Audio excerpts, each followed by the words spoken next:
wanaharibu vitu katika hali tu ya kufanya mchezo, na hawa wajui ya kwamba wanapoteza. Sasa kama kabla sijaingia kanisani, kila mtu atoe kila children demand praise from any angle. If rebuked, they are up. Mtoto anataka kusifiwa kwa kila kitu anafanya, na akikemewa anasikia vibaya, anakasirika, atalia.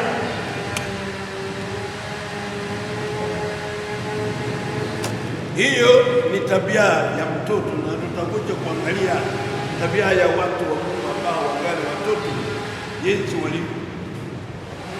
Tumekuta our children demand praise from any angle, and they will rebuke their heart.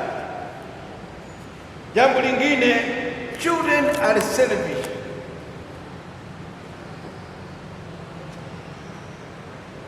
Hata ikiwa ni wewe mzazi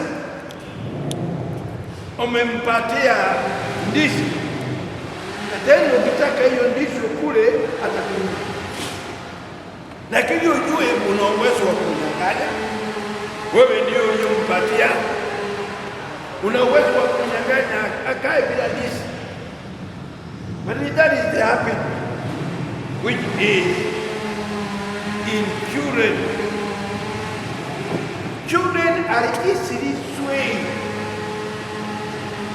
Watoto inakuwa rahisi kuchukuliwa katika hali yoyote ya maisha yao.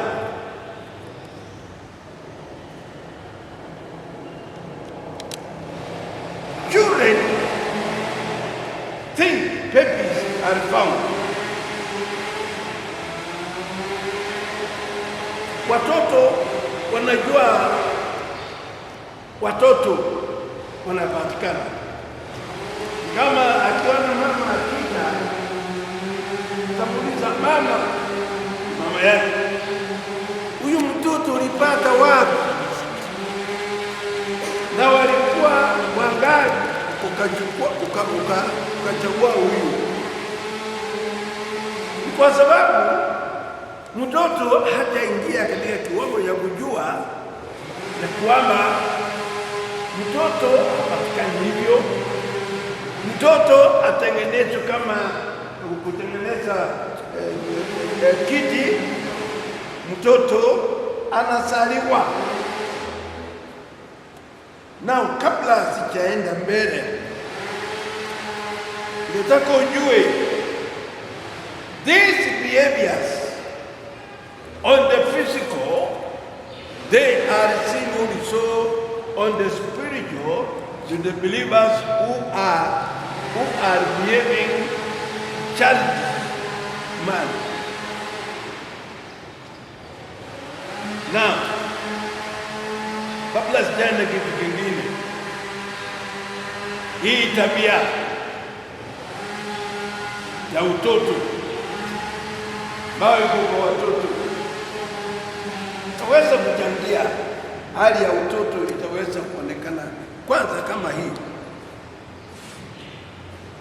Nyinyi mnajua mtoto akiwa mtoto ungetaka aende kugusa moto na mkono, ukimzuia atafanya nini? Atafanya nini?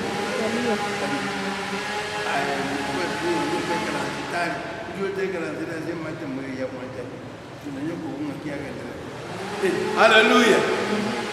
What I want, so what I wanted to say, let us come to that. That is an habit of a church. Yeye anataka kushika Mungu. Kiwa ni tai ilikuwa na waka Mungu. Wao wamekimbia kumzuia. Unamvuruta. Mtoto anakupongeza. anafanya nini?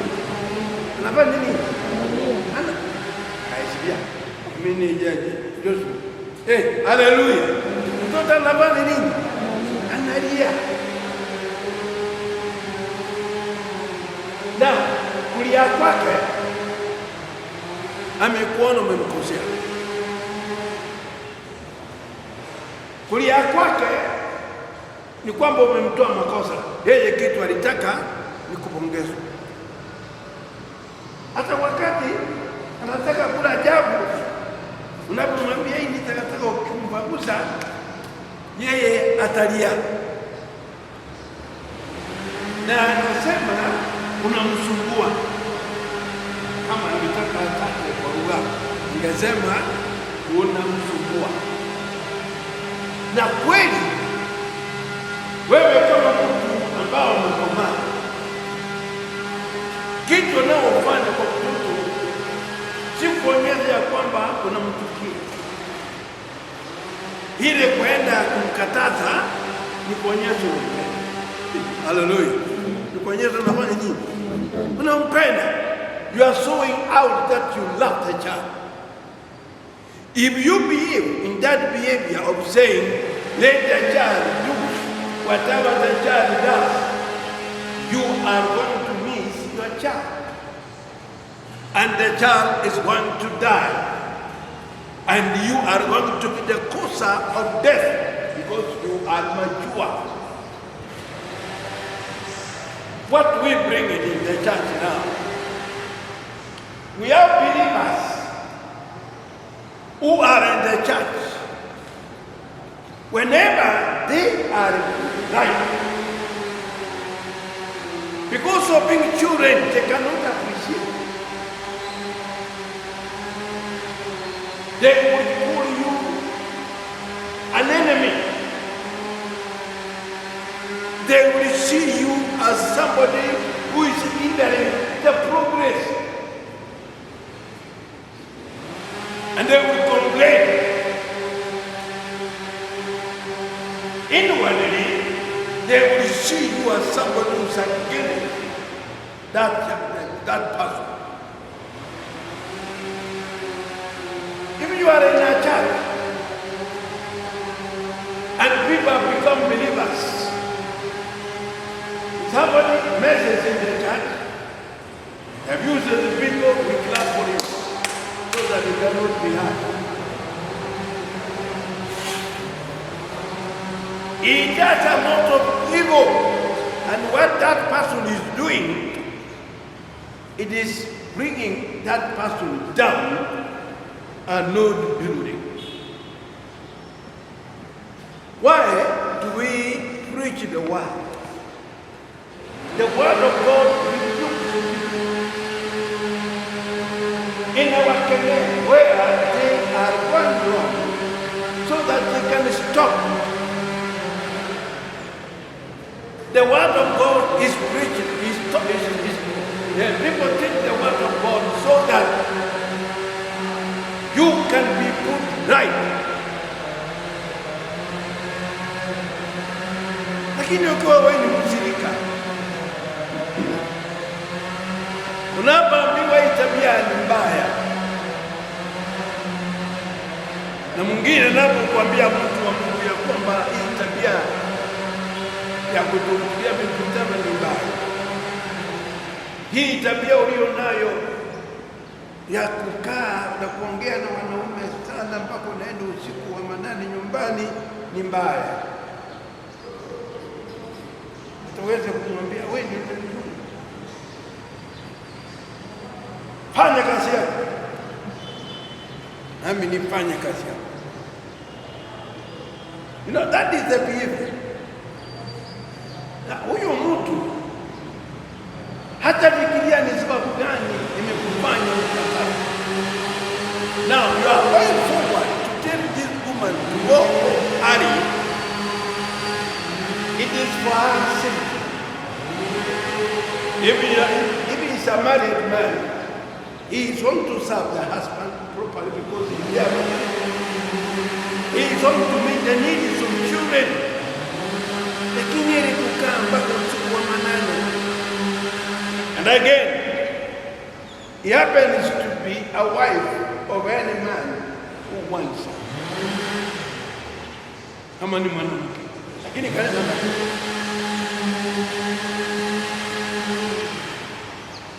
ukikataza huyu mtu kumwambia hii tabia yoko. Mambo haya lazima uyaache. Ikiwa una mume wako, ukae na mume wako. Ikiwa utaoa, uingie uoe. Lakini usiingilie wake wa watu wengine.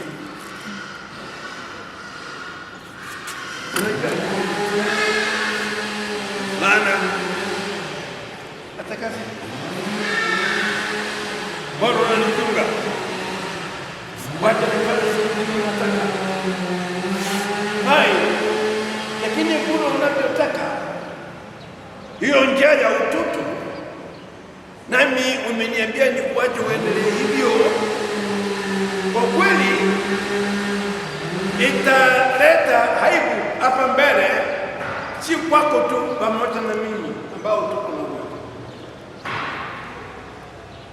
Kitaleta hasara si kwako tu, lakini na mimi pia ambao tuko na wewe, kwa maana sikukusaidia. Sijui wale ambao walipata contact yangu ambayo ilikuwa miaka iliyopita, where it says nilikuwa na topic ya kusema the time is up. I don't know. I was talking to a world which says they don't care. What they know is the best. Nikasema msijana anapokatazwa kufanya usalati, anaambia watu, we ni mtu mkubwa, hata ukiniambia nitapata shida, hiyo ni juu yangu, si juu yangu. Lakini siku atakapoingia kwa shida, na ikiwa amejikuta na mimba, anataka madawa, aliyempatia mimba yeye hayuko sawa. Yule mzazi ambaye aliambia hiyo si juu yako, basi sasa inakuwa juu ya mzazi. Na ikifika wakati wa kuzaa, na alikuwa nyumbani, sasa ameanza kusema miziki mbaya, analia. Sasa kuja kwake, akimbia hospitali, analia. Walio karibu wamsikie, wala ambao aliwaambia ni juu yangu. Sasa anataka awe juu yao, kwa sababu kule kulia kwake utafanya people to call the parent. Kiwa mzee na wamwambia upite na gari. This girl who has been saying that is upon me, she will find herself upon his cousin carrying her. Na wacha niwaambie, hata mafundisho tunayofundishana ya fungu la 10, mtu mwingine ambaye hataki kutoa na atoe jinsi ilivyo, unapomweleza, it is as if you want to harm him.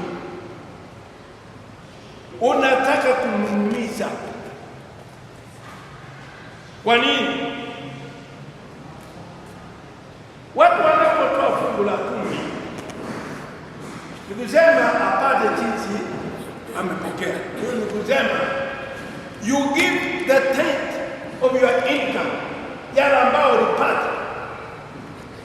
If you had begun business, you are the 1 million, and you have made a profit now of 2 million, plus that capital you have is the 3 million.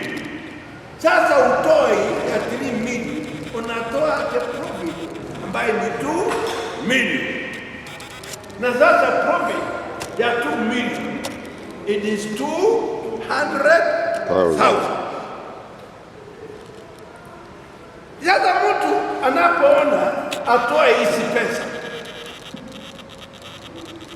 na ikiwa mtu anamwambia toa jinsi Mungu anavyo, ninaona una ukasoro, yeye anamuona kuwa huyu mtu anataka kumfanya maskini, anataka kumnyang'anya. Yaani mwambie hata kitu nimetoa hii imetosha. But the Bible says tunapopeana Mungu jinsi tunavyopata, Mungu atafungua. Mungu afungui milango kwa maana ulipeana tu kwa ajili ya kupeana. Kitu ambacho kinaitwa fungu la 10, it entertains your income. Wakati nilikuwa sijawahi kupata pesa sana, sitapata pesa nyingi. Nakumbuka siku moja muamini mwingine ambaye alikuwa anafanya kazi Kilicho, na alikuwa anashughulikia vitu vyake nyumbani, akaniita akaniambia, Pastor, I might not be in the church, but I want to give you my title to you. Imam mwingine alikuwa hajaingia, na alikuwa na pasa ya mtoto wake, pasa ya waliponipatia, nilipochukua kwa nyumba, kwa maana was in my home, I found it is 7,000. I had never given that amount of money. And that amount of money was not easy to get. That was 19 and 19 what day? It was 1980. 1980. Makanisa mengi kama yangefika 700 tight. Because when I began preaching, Maria and I together, one day, I don't know how that young man happened. Alikuwa ameanza kufundisha, and they gave a tithe, 50 shillings. Zikaingia na wengine, alafu zilifika karibu 700, and I had to bring the tent to the district. I was the leading that day.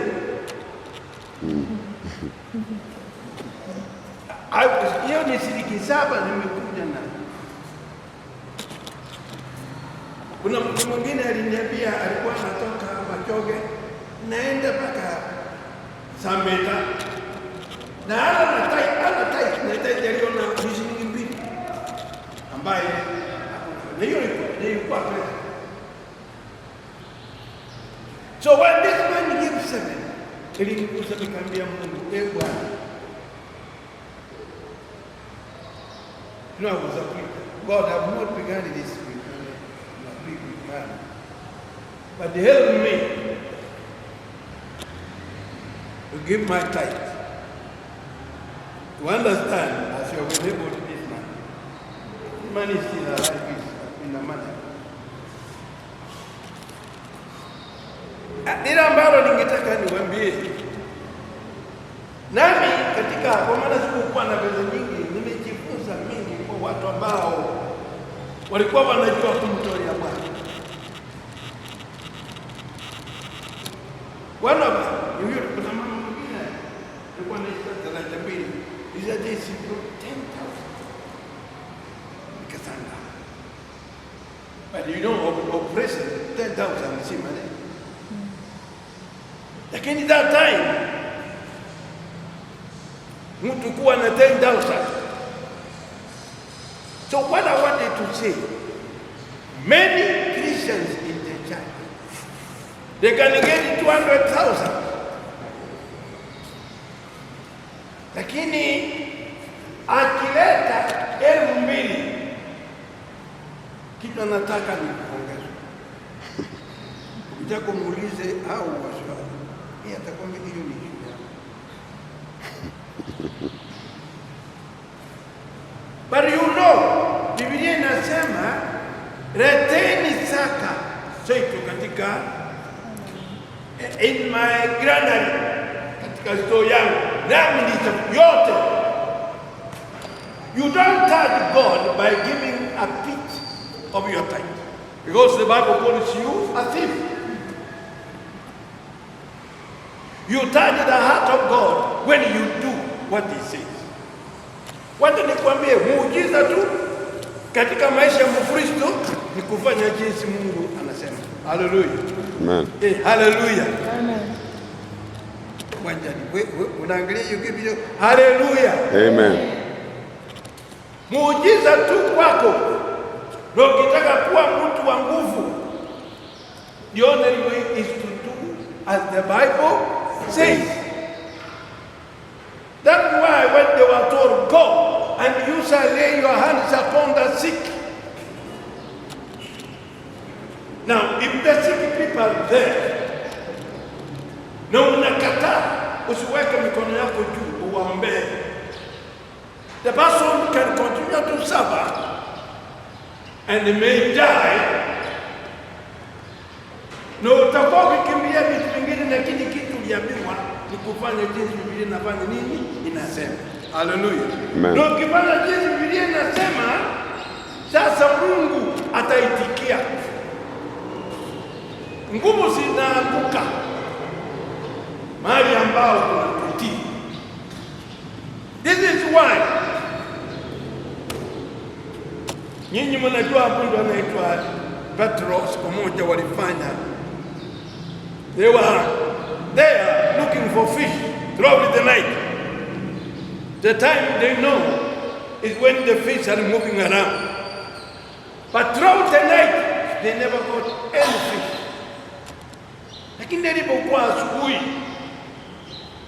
as they were now winding up that we have spent our night in vain, they saw somebody on the sea which was Jesus. Yesu alipokuja kwao aliwauliza, mumeshika samaki? Akamwambia, la, we have caught nothing throughout the night.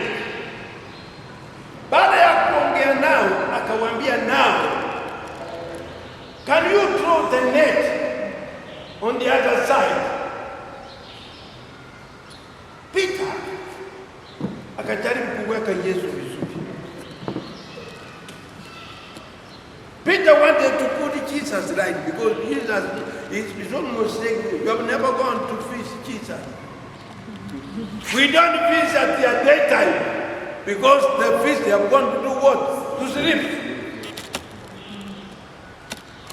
Na akamwambia Bwana, if we didn't meet anything at night, and during daytime, the fish are not there, they are sleeping. It is at night they are walking around. Lakini kabla hajamaliza alimwambia, Bwana, we have got nothing. Lakini akasema, lakini kwa maana umesema. Hebu sema, kwa maana umesema. Kwa maana umesema. Kwa maana umesema. Kwa maana umesema. Kwa maana umesema. Kwa maana umesema. Nitaweka nyavu yako. Nitaweka nyavu yako. Nitaweka nyavu yako. Nitaweka nyavu. Kwa maana umesema. Kwa maana umesema. He said, I could not do it, but because you have said, and you are bigger than me, and we have seen you great, let us do it. And when they tried to put it up, samaki walikuwa. Sasa samaki walikuwa. Samaki walitokea tu walipofanya jinsi Yesu amesema, samaki wakapatikana. That is how you get a miracle. Hallelujah. You get a miracle by acting as by the word of God. Now, jambo lingine, tumeingia hili jambo about the habit of children. Pili, children are selfish. Children tuliona hapa, jinsi tumesoma tabia yao, wanajifikiria. Hata mzazi amempatia kitu anakula, na mzazi tena akitaka ampatia kula anakataza mzazi. Ndivyo ndivyo kwa Wakristo, Mungu anawapatia mali. Lakini tena Mungu akimtaka, hebu ufurahie na wewe. Mungu, hii ni yako. You cannot touch it.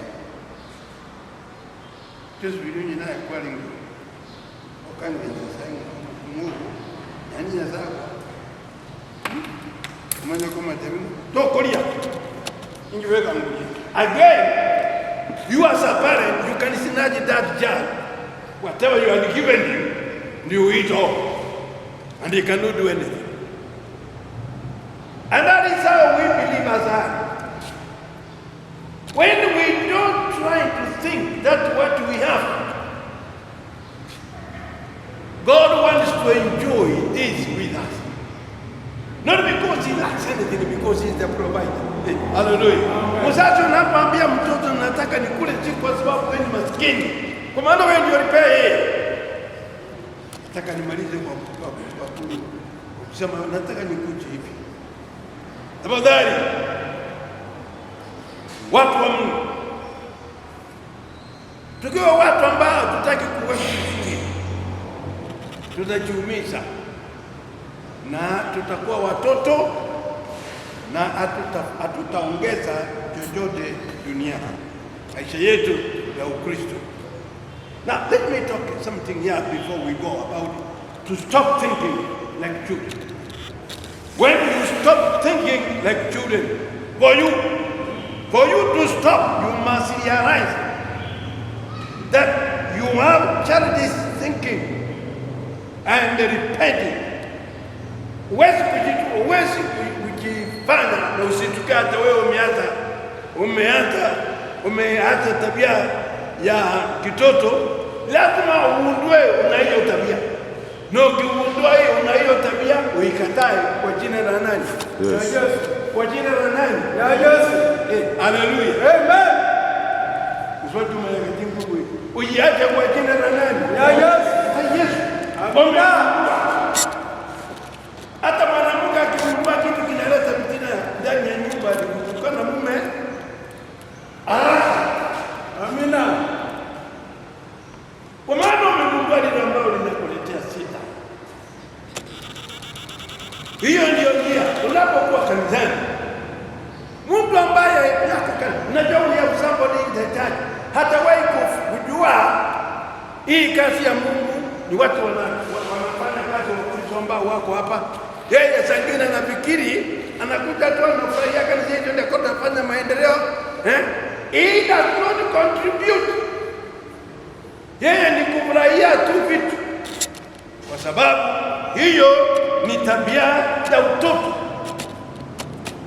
Now, jambo lingine, for you to come to stop childish, you must begin to do things maturely. Lazima uanze kufanya vitu katika njia ya mtu mzima. Jambo lingine, you must accept the responsibility and contribute for life. Kubali jukumu lako uje kanisani, jukumu lako utoe fungu la 10 na sadaka, jukumu lako la kufanya mchango, jukumu lako la kufanyia kanisa. Yaani ujue si wewe ni mtu wa kuja kuona vitu tu, lakini uhusike. Haleluya. Uhusike. Useme mimi nimekaa siku nyingi bila kumtumikia ama kutumika, sasa niko hapo ili nitumike. Accept the responsibility and contribute for life. Ukiwa ndani ya nyumba yako, soma Biblia. Usiwe mtu wa kukwenda mpaka siku na kuja kanisani. Be mature. Another thing, you must stop seeing things happen and begin to cause things to happen. Amen. Hallelujah. Acha kuwa mtu wa tabia.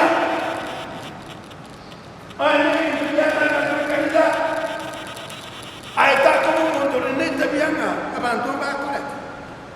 Baga ndiko kwenda kama bakora. Kanzi kingi. Magia takazo. Iko ngekera. Na hiyo ni tabia yako ya kila wakati. Hiyo ni tabia ya utoto. Mtoto anataka kuona vitu vinafanyika, lakini kwa hivyo sasa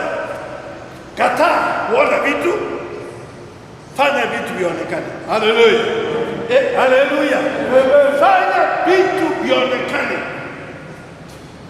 So that when you look at them, you find you are the causer. Wewe ndio ulionunua hii. Wewe ndio ulionunua hii. Wewe ndio ulionunua ile tai ya pasa na ba. You cause. Bora. Majani ugundi. Hallelujah. Amen. What I want you to have here. Another thing. You must refuse to accept anything and choose good things. Usiwe mtu wa kuchukua kila kitu. Taka mwana ukuile kile kitanyo ya riziki kendiga jana imono likuma jana atajua hii kitu kama ni sumu ama ni nini. You must. Wacha nimalize kwa kusema hivi. Tusome kitabu tunamalizia niachie hapo Hebrews 11:4.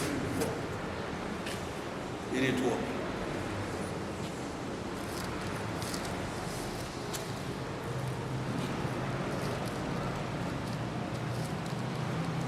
Nani yule amesoma amepata?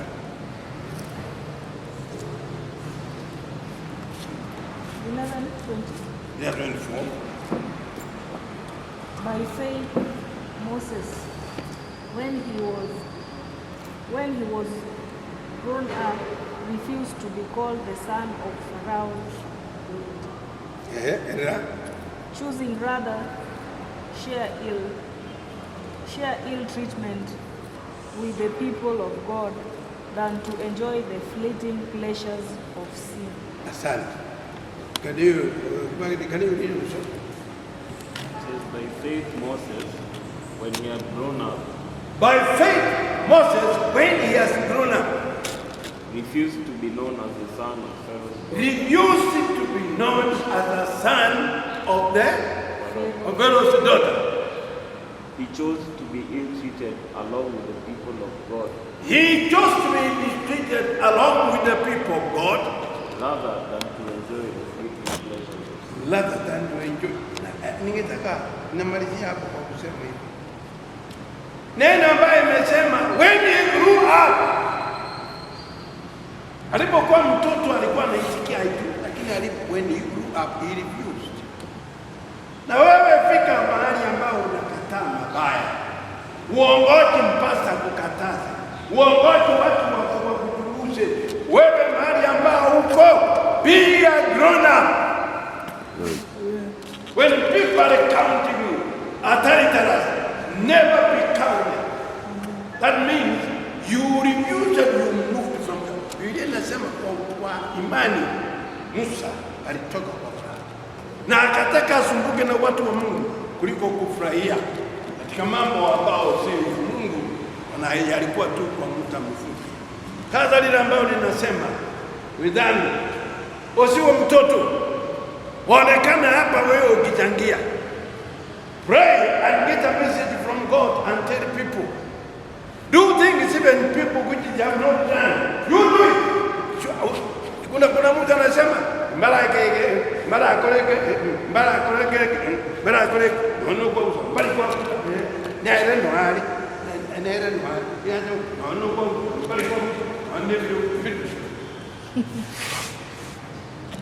Yaani yeye ni kutaka kuona vitu vikitendeka. Tafadhali hebu watu wakuone ukitenda vitu. Haleluya. Watu wafurahie kazi umefanya. Na Mungu mwenyewe amesema tunapomitikia. We will be people and mature and God will be proud of us. And congratulate us. And reward us wonderfully. The Lord bless you.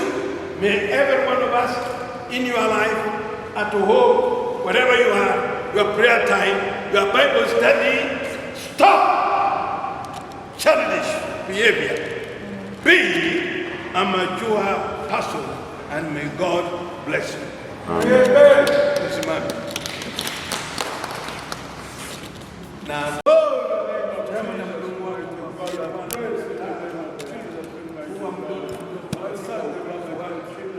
nami niwe mzima katika hali ya na kutumika na kule ukiwa tayari Bwana kuyapokea yote yanayofundishwa na yanayoamriwa. Haleluya. Mungu wetu uliye mbinguni, Bwana wa rehema, Mungu mwenye nguvu, Mungu uliye mtakatifu, Bwana wetu, baada ya kushiriki katika neno hili lako, Mungu wetu Paulo alikemea watu wa Korinto ambao aliona kulikuwako utoto sana katika Ukristo wao, na hao walikuwa wamekaa kwa muda.